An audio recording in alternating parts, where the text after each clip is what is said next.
Hello, everyone, and welcome to English Pod. My name is Marco. My name is Catherine, and today we've got a very special lesson for you all about time. That's right. We're going to concentrate a little bit on some specific points of grammar this time, and we're going to talk about the morning routine, what you do in the mornings. Well, let's take a look first at the word routine. This is our vocabulary preview for today. Vocabulary preview.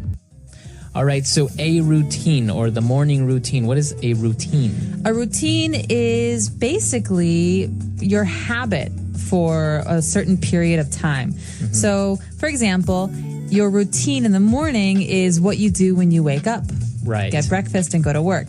You can also have an evening routine. Mm-hmm. It's what you always do before you go to bed. Exactly. So everyone has a routine, what they do in the mornings, maybe what you do at night before going to bed.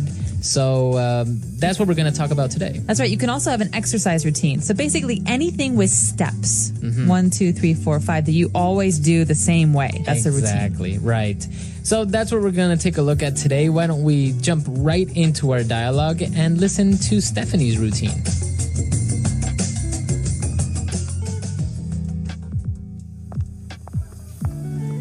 Stephanie, did you just get to school? But you were up and about when I left the dorm this morning. That was about an hour and a half ago. This happens all the time. Why do you always take so long to get ready in the mornings? It's a skill. What can I say? I don't know why. I just have a long routine. Please explain, because it makes no sense to me. How can a girl's routine be so complicated? You get up, you shower, you get dressed, you brush your teeth, you're out the door. Half an hour tops. Jacob, you have the luxury of having a haircut that rarely needs styling. I don't. I have to set aside about an hour and a half to get ready in the mornings. Every day, I wake up and head straight for the shower. Every second day, I wash my hair. If it's a hair washing day, I frequently need to wash my hair twice because it gets really oily. Then I usually put in a conditioner and have to rinse that out too. Because my hair is so long, I seldom manage to take a shower in under 20 minutes. Afterwards, I often put on a pot of coffee and get dressed while I wait for it to brew. I take a long time to get dressed in the morning. Every now and then I remember to choose my outfit the night before, but usually I do it in the morning. In all, getting dressed takes about half an hour, at which time my hair is now semi-dry, so then I have to style my hair. From time to time, I'll put my hair up, but oftentimes I blow dry it straight. And then, because of the texture of my hair, I regularly have to flat iron it to keep it from frizzing. That's another 20 minutes or so. After that, I have my daily makeup routine. True, I hardly ever see you without your hair done and your makeup on, even when you show up to class in sweatpants. Tell me, how long does it take you to choose that outfit in the morning? Not funny.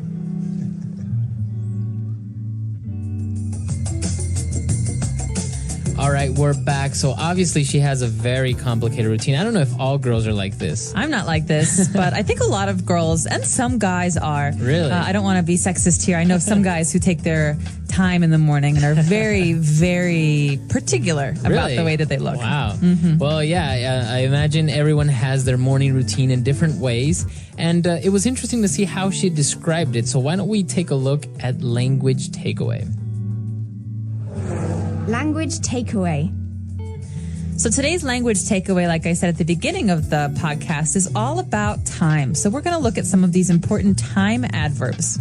That's right. These are called adverbs of frequency. And basically, they are telling us how we do things. If we do something all the time or if we never do something. Or everything in between. Exactly. So the first couple we have today are very, very common words. You're going to hear these a lot. The first one is frequently.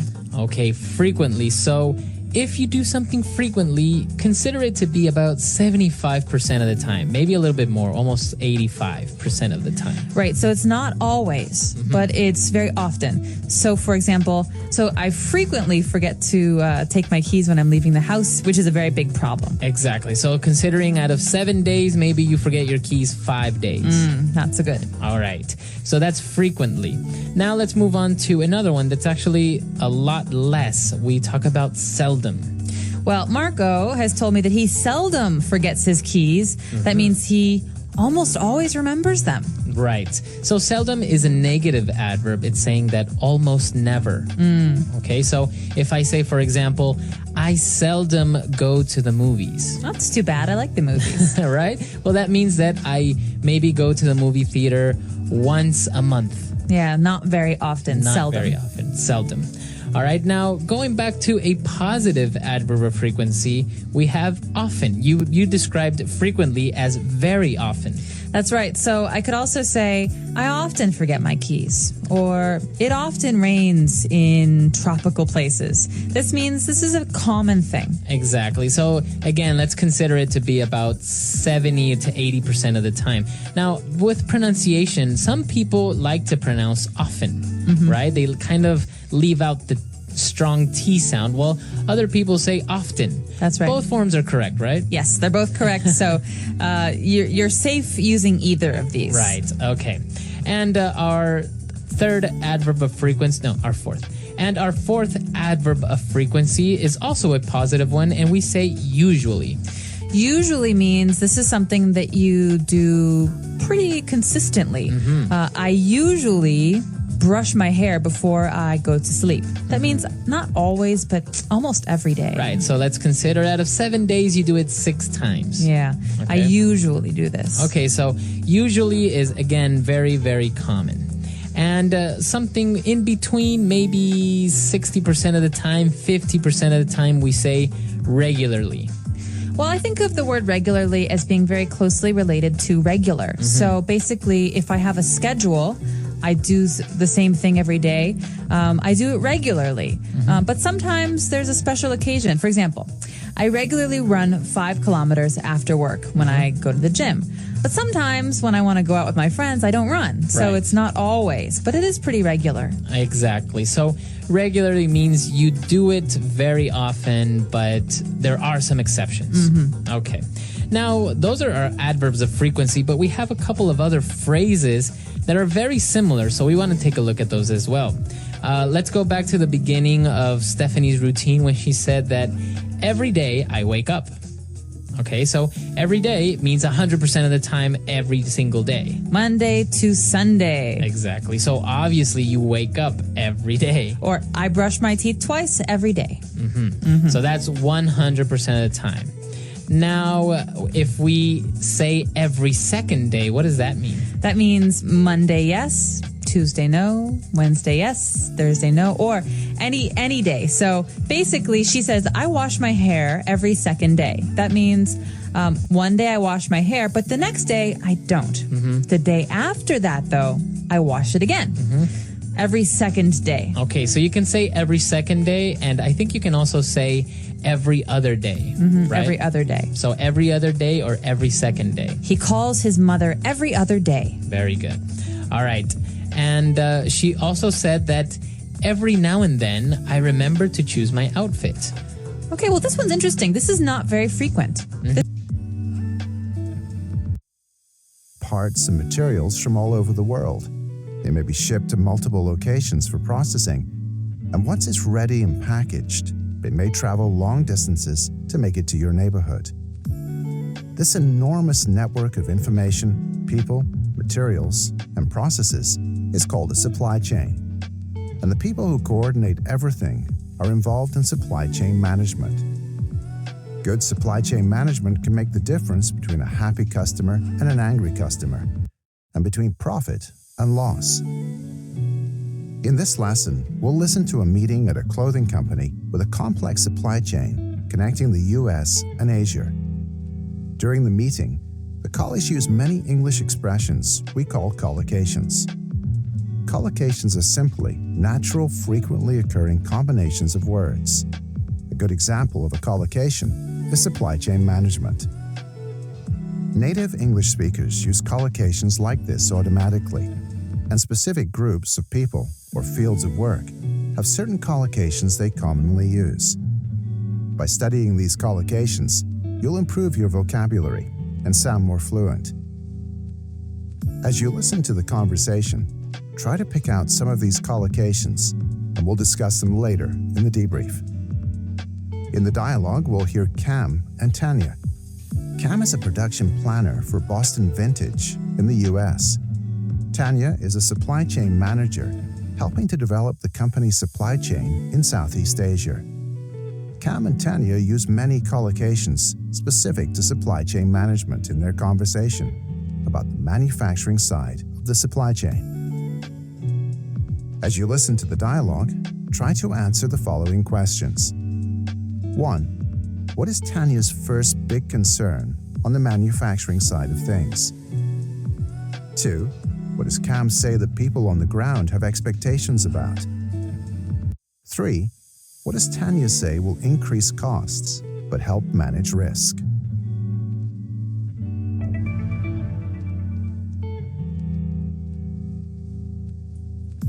All right. Happy to talk all this through, Tanya. But just so I know, you haven't actually started talking to possible 3PLs yet, or have you? No. Wanted to get clarity on the goals first. And that's what I'd love your input on, since you're familiar with the production scheduling. Right. So, what are your concerns there? Well, off the bat, a couple of big concerns on the manufacturing side. For one, we really need to reduce excess inventory.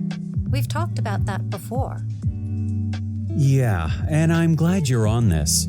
But just a heads up, this won't be easy. As we grow retail there, projecting demand will be a challenge. Moving targets, so to speak. Duly noted.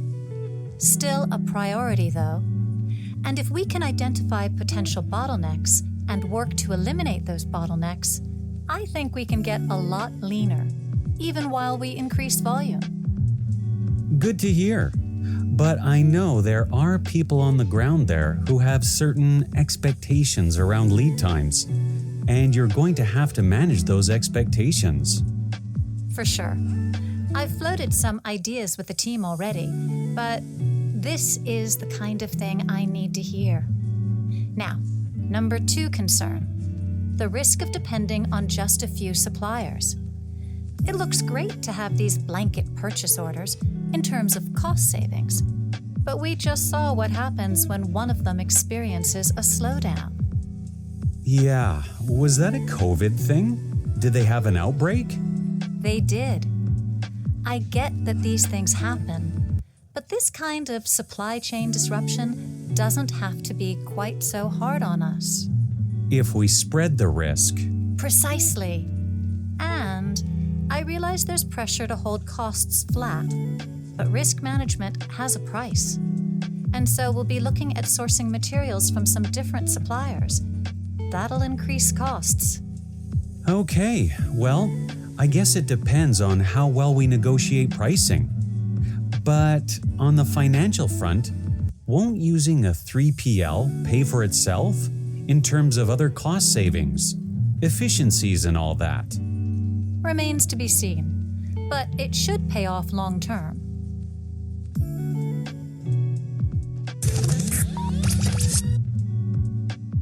Now let's go through the dialogue again and look at the language and collocations Cam and Tanya used in their conversation.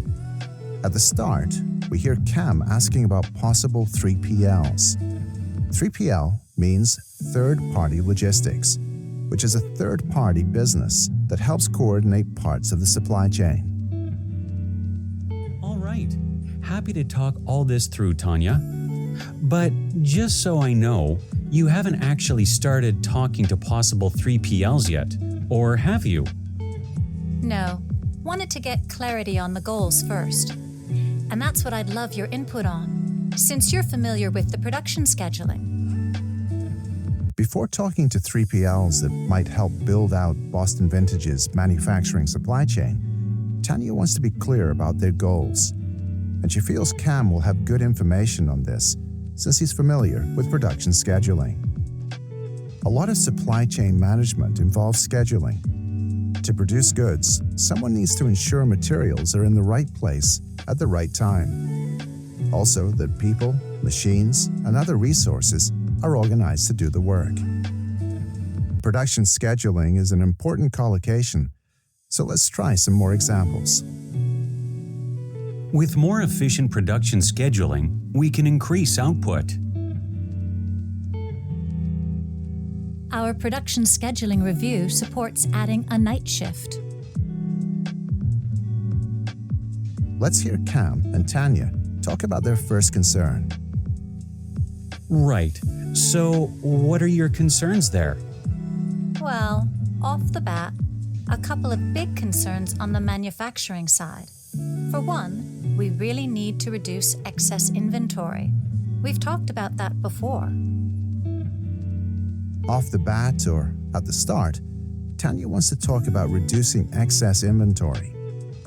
Inventory refers to goods and materials a company has in stock or immediately available. Generally speaking, companies don't want to have too much or excess inventory hanging around. It takes up space and loses value. For this reason, companies try to reduce excess inventory. What are some ways we can talk about reducing excess inventory? Let's run through some more examples. We're offering big discounts on last year's products to reduce excess inventory. To reduce excess inventory, can we return some materials to the supplier? What does Cam think about the goal of reducing excess inventory? Yeah, and I'm glad you're on this. But just a heads up, this won't be easy. As we grow retail there, projecting demand will be a challenge, moving target, so to speak. Cam is happy to hear Tanya talk about reducing inventory, but he wants to give her some important information, or a heads up, as he says. He points out that it will be difficult to project demand. Demand is how much of something is needed or wanted. In this case, they're talking about how much of their product is being ordered. When you project something, you are making a guess about a future number. So projecting demand is about accurately predicting how much of something is needed in the future. Projecting demand is certainly an important part of managing inventory and of supply chain management in general. Let's practice some more examples of this collocation. We're projecting demand for our running shoes will continue to grow. Sales data from the past several years should help us project demand for services. Now let's hear how Tanya responds to Cam's heads up. Duly noted. Still a priority, though. And if we can identify potential bottlenecks and work to eliminate those bottlenecks, I think we can get a lot leaner, even while we increase volume. Tanya uses the expression duly noted as a way of saying I understand and I will take that into consideration. She understands that projecting demand is difficult, but she still thinks they can reduce excess inventory to get leaner or more efficient as a company. Another part of getting leaner is identifying and eliminating bottlenecks. Think of a bottle. Now think of what determines how fast liquid can flow out of the bottle. It's the narrowest part, or the neck, that determines that flow. In a process, a bottleneck is a point where there is a problem or a block. That problem causes the whole process to slow down, and in manufacturing, it can also lead to excess inventory. So, bottlenecks in supply chains need to be identified or located and eliminated or removed. Let's try some more examples of these collocations. We've identified the bottleneck at the plant. Looks like one machine is slow. Increasing our truck fleet should help eliminate the delivery bottlenecks. Tanya used one more useful collocation in her discussion about bottlenecks. She said they can get leaner even while they increase volume. Volume refers to how much. In this case, it's about how much they produce. So increasing production volume means making more of something. Let's try some more examples of increasing volume. I've talked to the plant manager about adding a shift to increase production volume. Our new marketing campaign has increased sales volume by 13%. Cam has another bit of advice for Tanya. Good to hear. But I know there are people on the ground there who have certain expectations around lead times, and you're going to have to manage those expectations. Cam is talking about a really important idea in production scheduling called lead time. Basically, lead time is the time it takes between the order of a product and its final delivery. That includes all the steps and processes in the supply chain, from materials to manufacturing to distribution. Cam's point is that people have expectations about lead times, and Tanya will have to manage those expectations. Can she ensure the same lead times while they increase volume and reduce excess inventory? That's her big challenge. Let's practice some more ways of using this expression, lead time. With a shortage of materials, our lead times are up to 4 weeks on most orders. Sharing sales data with our suppliers has helped us reduce lead times. Now let's get back to the dialogue as Tanya discusses another major concern in the manufacturing supply chain. For sure. I've floated some ideas with the team already, but this is the kind of thing I need to hear. Now, number 2 concern, the risk of depending on just a few suppliers. It looks great to have these blanket purchase orders in terms of cost savings, but we just saw what happens when one of them experiences a slowdown. The companies that provide you parts and materials are your suppliers. Sometimes you have many different suppliers for one material. Sometimes you have just one. And if you order a lot of materials from one supplier on an ongoing basis, sometimes you have a blanket purchase order. No, this isn't about buying blankets. It's called a blanket order because it covers a large area. A blanket purchase order is a single contract with set pricing for several deliveries over time, such as a year.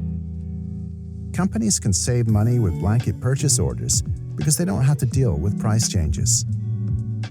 Let's run through some more ways of using this collocation, blanket purchase order. We have blanket purchase orders on materials we buy repeatedly. We've managed to lock in a good price for the year with this blanket purchase order. Now, although blanket purchase orders can help you save money, Tanya is worried that having too few suppliers is risky. She has pointed out that bad things can happen when a supplier has a slowdown or can't deliver as much as usual. Let's hear Cam and Tanya discuss this issue further. They did. I get that these things happen, but this kind of supply chain disruption doesn't have to be quite so hard on us. Turns out the supplier had a COVID outbreak. In other words, some workers got sick, and this led to a slowdown. This is just one example of what Tanya calls a supply chain disruption. A disruption is anything that breaks a flow or interrupts a process.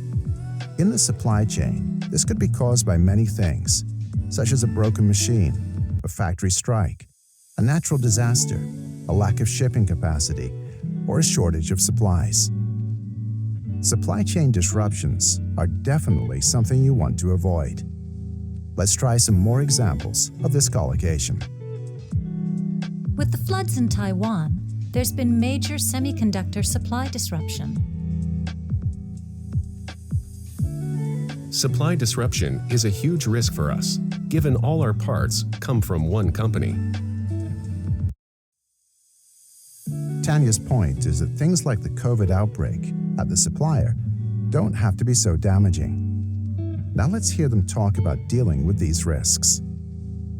If we spread the risk, Precisely. And I realize there's pressure to hold costs flat, but risk management has a price. They're beginning to talk about suppliers in the context of risk and about ways of spreading or sharing the risk. Of course, everything has a price, including managing risk, as Tanya mentions. The challenge here is that there are people in the company who want to hold costs flat. If costs are flat, they don't increase. If we hold costs flat, then we take steps to make sure costs don't go up. We can hear this collocation in many different contexts, including supply chain management. Let's try some more ways of talking about holding costs flat. With shipping getting more expensive, we need to make cuts to hold costs flat. Until we see sales improve, we'll have to find ways to hold costs flat. In the final analysis, Tanya is saying that costs won't be held flat, as we can hear. And so we'll be looking at sourcing materials from some different suppliers. That'll increase costs. Materials are the things that you use to create goods. For Boston Vintage, that would mean textiles or fabrics and things like buttons, zippers, and thread. Sourcing materials simply means finding people or companies that can supply them to you. What are some other ways of using this collocation to source materials? Let's practice a few more examples. This new trade agreement means we can source materials throughout Asia. Our buyers are sourcing better materials from a wider variety of suppliers. Will costs really increase? Well, that depends, according to Cam. Okay, well, I guess it depends on how well we negotiate pricing. Tanya has talked about finding different suppliers, and that will mean coming to terms or negotiating pricing. Part of sourcing materials from different suppliers is agreeing on price, and price is negotiable. You've probably heard negotiate without an object, but now you can see we can often use it with an object too, and that object is often pricing. Let's run through some more ways of using the collocation to negotiate pricing. We're happy with the product. Now we just need to negotiate a good price. Negotiating better pricing will be easier if we commit to larger orders. Now let's finish off as the pair continue discussing costs. But on the financial front, won't using a 3PL pay for itself in terms of other cost savings, efficiencies, and all that? Remains to be seen, but it should pay off long term. Supply chain management is complex, not just in terms of planning, but also in terms of costs. They're talking about getting a third-party logistics company to help, which might actually save money. But then finding more suppliers might raise costs. As Tanya says, the final tally remains to be seen. In other words, it's too soon to really tell whether the changes will save or cost money.